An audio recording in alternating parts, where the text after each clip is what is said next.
Hey guys, Non-Zero here, coach of the Pittsburgh Celestials, bringing you my Week 1 battle recap against Matt Metagross, who is coach of the Washington Redskitties. You can see here the teams we ended up bringing. I'm packing a Scarf Ditto, a SD Iraqium Terrakion, Dragon Dance Altaria, Banded Ash Greninja, Specially Defensive Savali, and finally rounding out the squad with a Scarf Jirachi. So all pretty standard, bar maybe the Banded Greninja. The one thing that I was considering changing on the team before battle was making Ditto Aya Papa Berry to let it handle things like Porygon and Tapu Fini a little bit better, and even Magearna. But I ended up going with Scarf just so I didn't have to worry about speed ties, that sort of thing. And it also gave me some nice insurance against Zard, who is also on his team, but he decided not to bring it, maybe for good reason, because I do have Mega Altaria. Any case, we can see here that he brought some kind of Trick Room squad, and it actually looks kind of scary because I didn't bring great ways to wear down stuff like the Porygon, the Kofag, and the Hariyama. So let's go ahead and jump in the battle, see how things go. So immediately I'm going to lead off with my 60%, my Jirachi, and my opponent Matt is going to lead off with his Nidoking.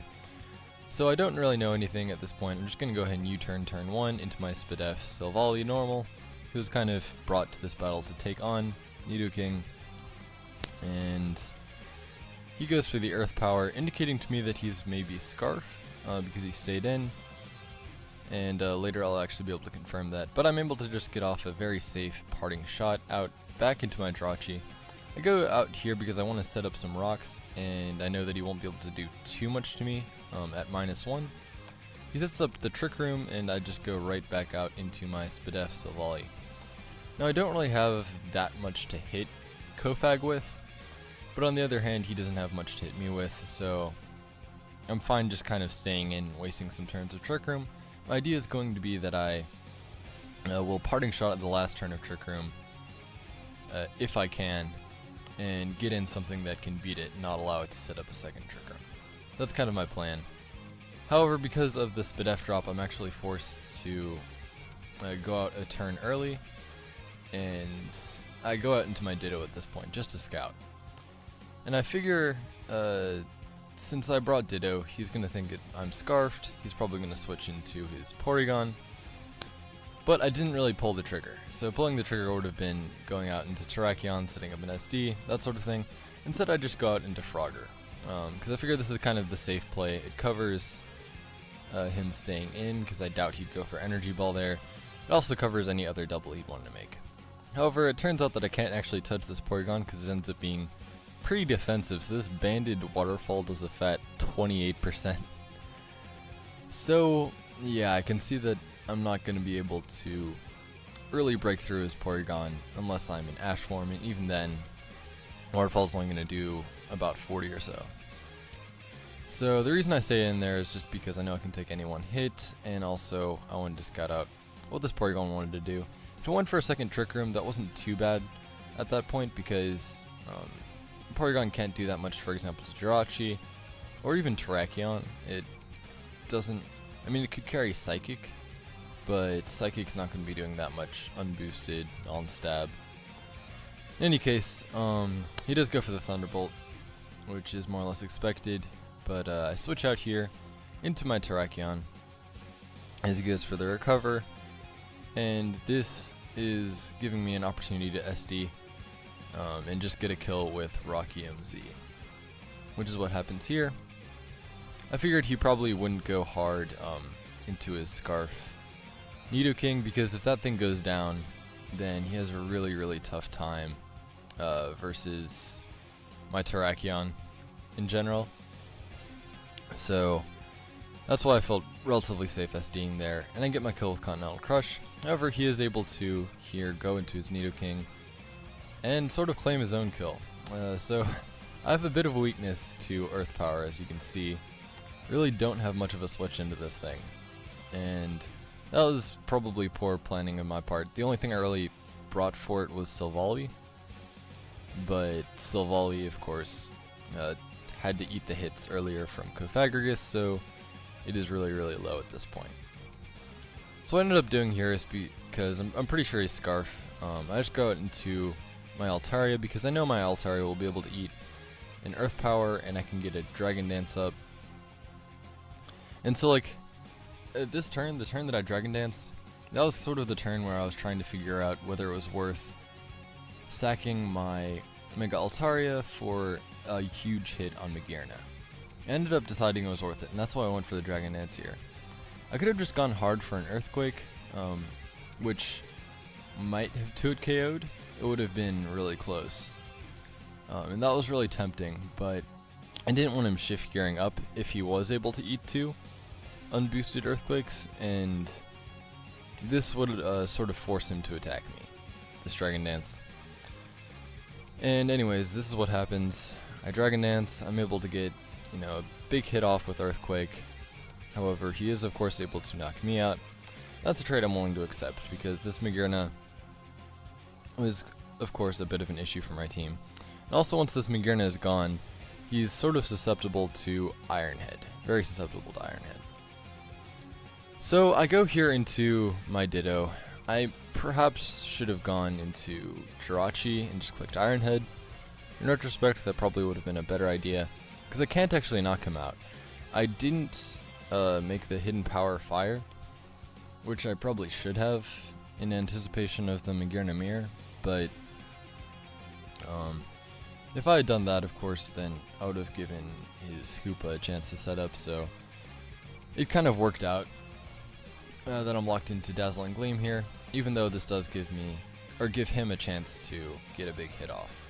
He shift gears, which won't really matter because I 2-hit KO him anyways, but he does get a crit, which is a little bit annoying, but it's not really a huge deal because I end up sacking this anyways. And get my Soul Heart as he goes out into Nidoking. Now I sort of have a choice here. I could sack this or I could sack something else.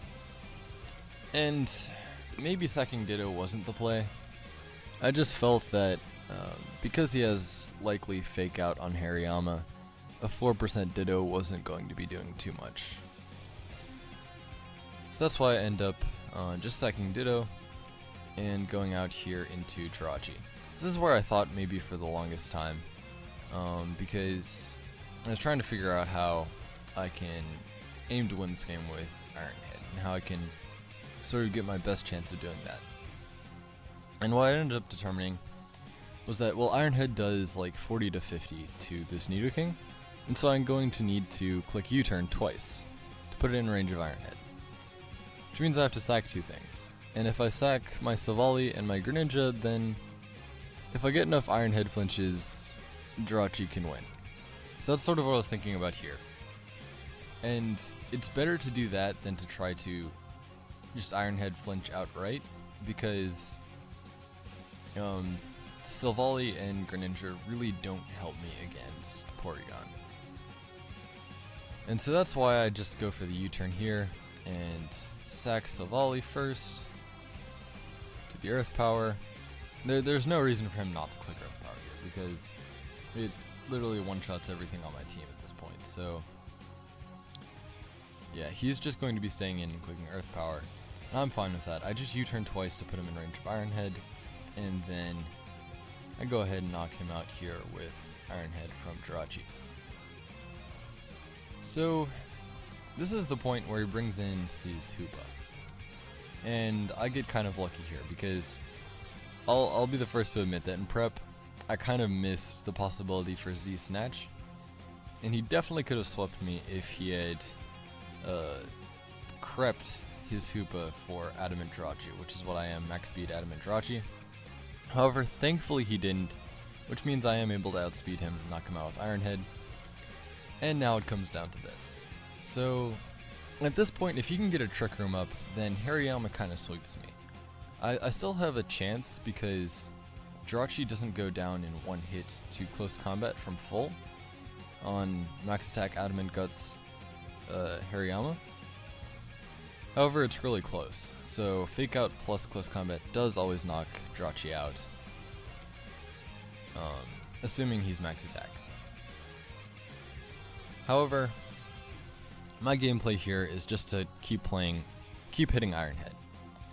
Because if I manage to flinch him down, then I just win outright. And I end up getting all 3 flinches. So, really sorry for the hacks there. That definitely stunk.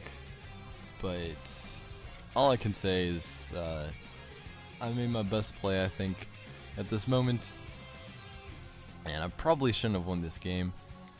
I could have still won even if the Porygon had managed to get up Trick Room by winning some mind games, switching back and forth between Rachi and Terrakion, but it was very unlikely. So props to my opponent for playing well, and we do manage to secure a 1-0 victory in this battle.